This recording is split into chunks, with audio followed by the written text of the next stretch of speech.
is glad to have you joining us on NTA International News, coming to you live from Abuja, Nigeria's capital. I am Usman Aliu. Now the headlines. National Livestock Transformation Plan targets attainment of sustainable peace and development. Presidential Election Petition Court set to deliver judgment Wednesday.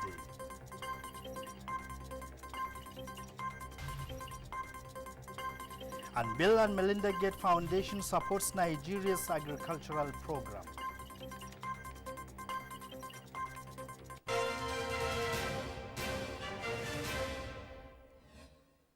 Now the details of the news.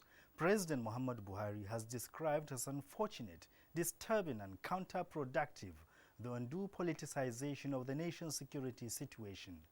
This was while exchanging views with a group of promoters of the proposed African Security Leadership Summit in Abuja. State House correspondent Adam Musambo has details.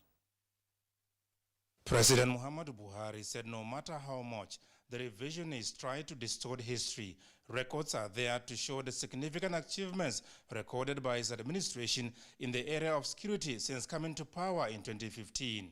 He said despite the politicization of the security situation, the governing APC knows exactly what remains to be done and clearly how to do it in the greater interests of the country.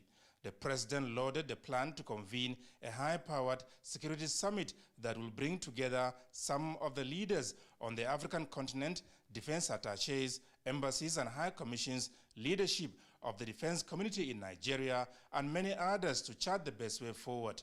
He described the proposed security summit as a patriotic gesture and a great test for the organizers, which the government will support tremendously. Organizers of the planned summit under the auspices of Global Initiative for Leadership Success were led to the State House by board chairman, retired Major General Abdullahi Bagudu Mamman. He told the president that the group share in the conviction of his administration towards addressing the challenges bedeviling the country. General Bagudu Mamman noted that on President Buhari's assumption of office in 2015, parts of the country had been acquired by Boko Haram insurgents, which have not only been reclaimed through the seriousness and genuine commitment of his administration, but Boko Haram has also been truly degraded while other forms of criminality are being addressed. The royal father said the summit, to hold possibly in October, is being convoked to involve the entire security architecture in Nigeria under the theme Sustaining the Security Renaissance of Nigeria. The event will also feature honors award for those who have excelled in the area of security, as well as the launch of an endowment fund to cater for families of those who pay the supreme price and provide care for the ones permanently maimed. From the State House, Adamu Sambu, NTA News. Still from the State House, President Muhammadu Buhari said the remnants of Boko Haram insurgents in the northeastern region of the country are bandits and will be treated as such by the federal government. President Buhari stated this while receiving an audience visiting President of the International Committee of the Red Cross, Mr. Peter Morey. Details of the report will come in a subsequent bulletin. Police say the ban on procession in the country is applicable only to members of the proscribed Islamic movement in Nigeria. It says consequently other Muslims marking the commemoration of Ashura throughout the country, along with other Muslims across the world, are free to carry out the annual Ashura procession. An official statement by the Force Public Relations Officer, Frank Mba, says they should do so within the confines of the law and guard against infiltration by unscrupulous elements who may want to take advantage of the event to cause disruption of public peace, order and security. Accordingly, the Inspector General of Police, Mohammed Adamu, has directed all Assistant Inspectors General of Police and Commissioners of Police in zones and commands to give full effect to the above clarification and ensure that non-IMN Muslims are not in any way restricted from exercising their freedom of religion, worship and peaceful assembly. The IGP enjoins members of the public to become and go about their lawful businesses, as the force is doing all within its capacity to ensure there is no breach of the peace, unity and order in the country. Vice President Yemi Osinbajo was described as fulfilling and promising the National Livestock Transformation Plan for the attainment of sustainable peace and development. Yusuf Jika reports that this was when the Vice President flagged off the plane in Yola, Adamawa State. The report. Adamawa State is among the 7 pilot states of the National Livestock Transformation Plan and has earmarked 5 grazing reserves out of the 31 gazetted with a total landmass of 60,000 hectares. Vice President Yemi Osinbajo, while flagging off the plan in Gongoshi Grazing Reserve in Mayobalwa, said the plan is at the instance of the height of farmers' hardest clash to provide for the solution to the menace. He reveals that the plan is in collaboration with the state governments to achieve the desired goal of peace and ensure modernization of livestock industry. The introduction of the National Livestock Transformation Plan is a win-win for the state and its people. The plan will provide a basis for peaceful coexistence and jobs for many, and a mechanism for resolving disputes of various kinds. Governor Amadou Umaru Fintri underscores some of the benefits of the plan, describing it as win-win situation. Being itself one of the victim states of the farmer-harder crisis. As a government, we believe that the NLTP is a solution to the much-desired peaceful coexistence among our people.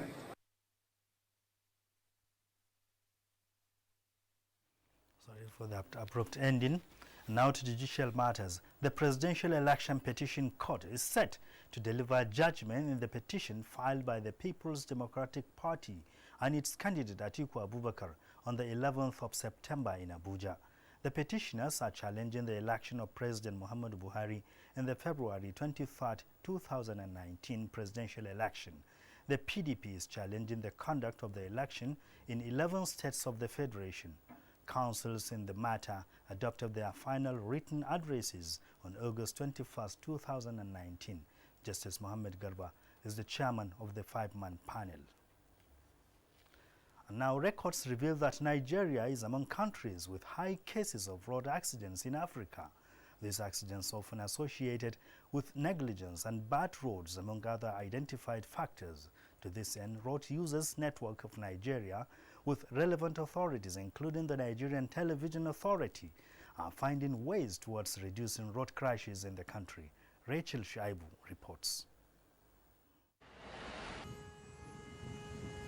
Sounds of vehicle engines, horns and bells from cyclists are what is often heard on Nigerian roads. These sounds usually put passers-by or the vehicle ahead on alert to avoid being hit or run over. Road and caution signs as well as zebra crossings serve as a guide to drivers, cyclists and pedestrians to avoid accidents. In spite of this, all road crashes and accidents involving motorists and passers-by remain high in Nigeria, considering reports by the Federal Road Safety Corps. Road safety issues are taken seriously by all the public, not minding whether you are within the fold of agencies that are involved in managing road traffic in the country. To this end, Road Users Network of Nigeria is advocating efficiency in traffic system to ensure the safety of road users in the country. This came to the fore at the network's maiden National Traffic Summit in Abuja.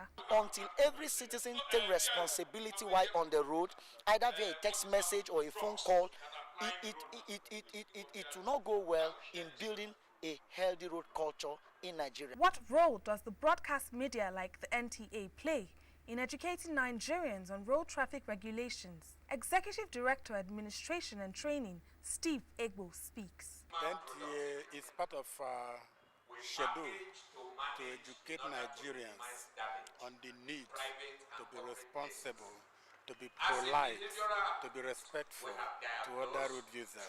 The theme of the summit is Traffic Report, a tool to enhance road safety in Nigeria. Rachel Shaibu, NTA News. The United Kingdom has restated the debate on Brexit will not take a toll on relations with Nigeria, but will rather enhance existing ties. British Deputy High Commissioner to Nigeria, Gil Atkinson, said this during a meeting with Secretary to the Government of the Federation, Boss Mustafa in Abuja. Mitaire Ekpan reports. Nigeria and the United Kingdom have been age-long allies since the end of colonial rule in 1960. Both Commonwealth nations have consistently worked together on various bilateral relations, especially areas of security and development, to strengthen mutual prosperity and tackle mutual threats. The British Deputy High Commissioner Gil Atkinson, who recently assumed office, says her country is eager to consolidate on all existing ties with Nigeria. One of the implications of Brexit is the UK looking globally and the UK looking beyond Europe for our friends. So for Nigeria, you are a friend that we have had for a long time, and an important friend. So I see Brexit as something which will strengthen our relationship. Secretary to the Government of the Federation, Boss Mustafa, says Nigeria cherishes its relations with Britain and will spare no effort in boosting trade, investment and development between the two countries. We've already started discussing on different levels of engagement for the good of the two nations and of the people. Gil Atkinson was appointed British Deputy High Commissioner to Nigeria in July 2019. In Abuja, Mitaire Ekpan, NTA News.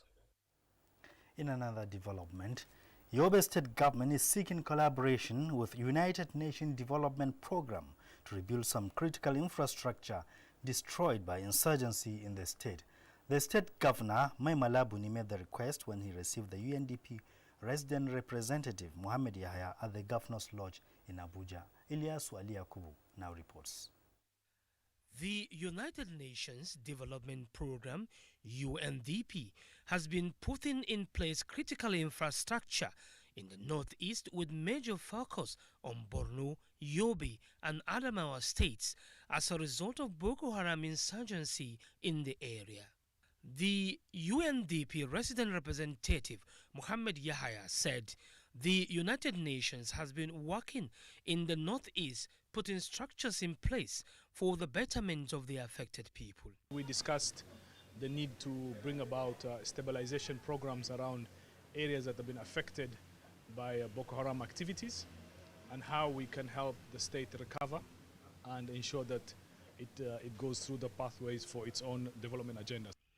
Yobe State is considered one of the worst hit areas by Boko Haram as its major critical infrastructure were destroyed. The state government, under the leadership of Governor Mai Mala Buni, initiated some projects towards rebuilding the infrastructure and rekindling the hope of the people.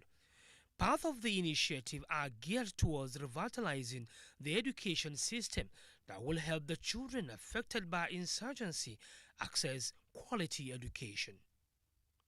Agriculture to empower the youth, improve water and sanitation, and access to quality health to improve maternal health and reduce mortality rates.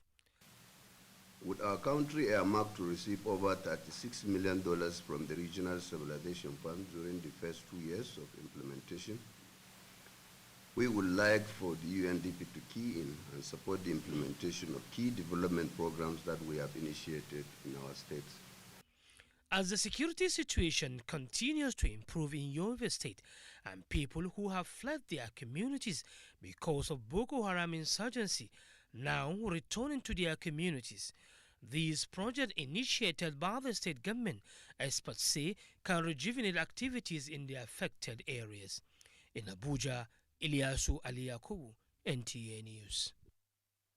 You are watching the news on NTA International, live from Abuja. At this time, we'll go for a break. We'll be back in just a moment. Stay with us. Hey, you! And are you how they talk to? I sabi you now. It's in your mind, Abi. The person who then go help us. Baba Toros and Shangalo. Oga Legova, Mr. Sabi. And you know if we carry last for this one. A spear into the top corner.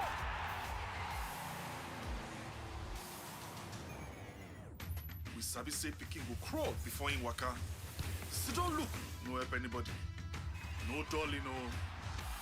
So go for it. Go for football. Go for all Serie A and La Liga matches live. Go for GoTV Max.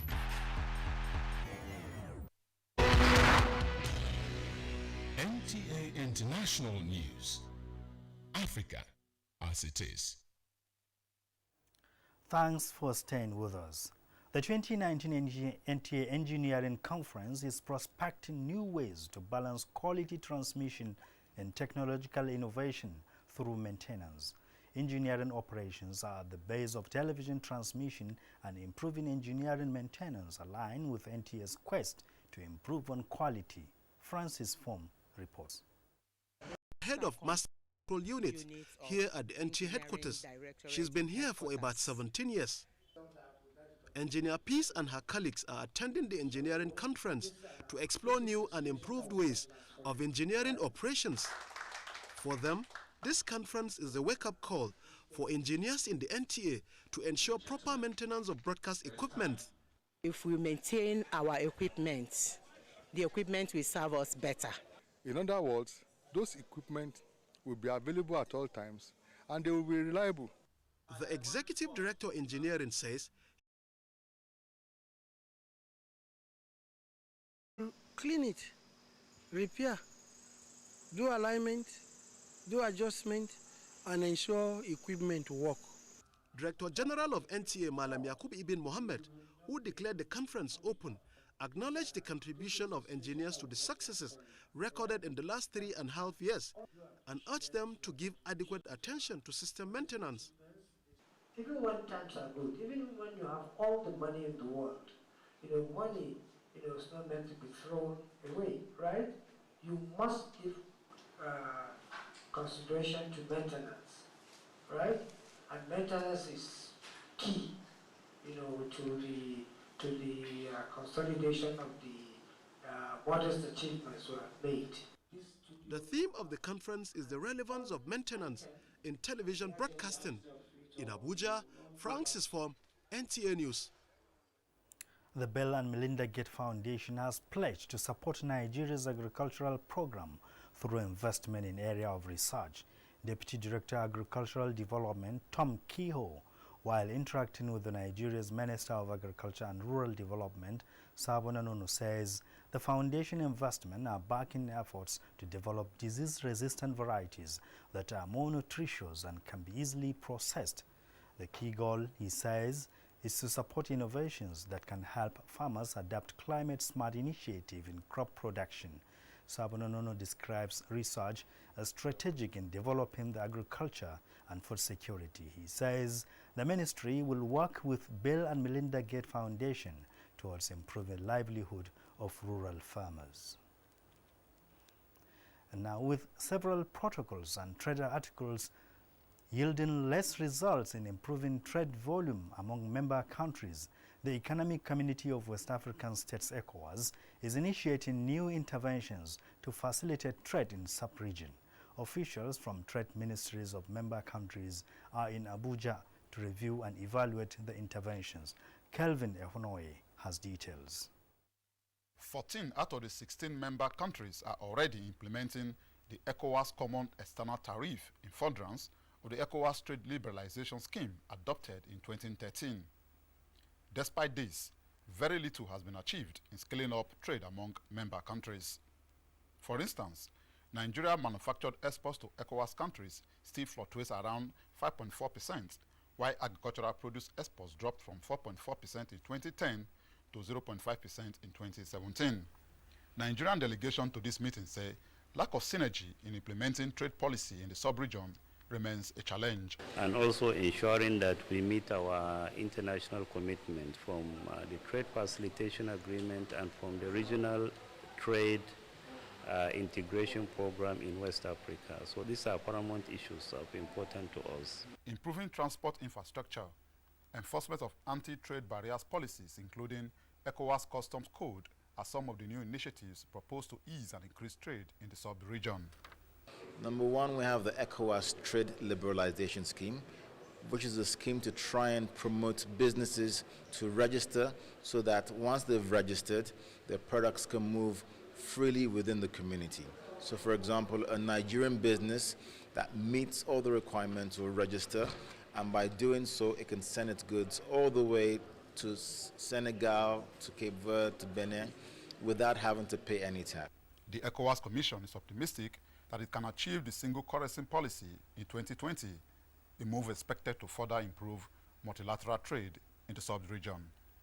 In Abuja, Kelvin Ebonwaye, NTA News. The 61st meeting of the United Nations World Tourism Organization's Commission for Africa, hosted by Nigeria in July 2018, got a resounding applause from member countries attending the 23rd General Assembly, which is underway in St. Petersburg, Russia. Anthony Fossen has details of the report. Who have served him and his family for more than 30 years. The President, in a statement by the Senior Special Assistant to the President on Media and Publicity, Garba Shehu, described the deceased as a good and honest caretaker. The President sent a delegation to the family of the bereaved in Sandam local government area of Katsina State. The delegation comprised Senior Special Assistant, Domestic and Household Matters, Sarki Abba, Senior Special Assistant Media and Publicity, Garba Shehu, State Chief Protocol Ambassador Lawal Kazauri, and the President's housekeeper, Saleh Guda. He died at Amin Kano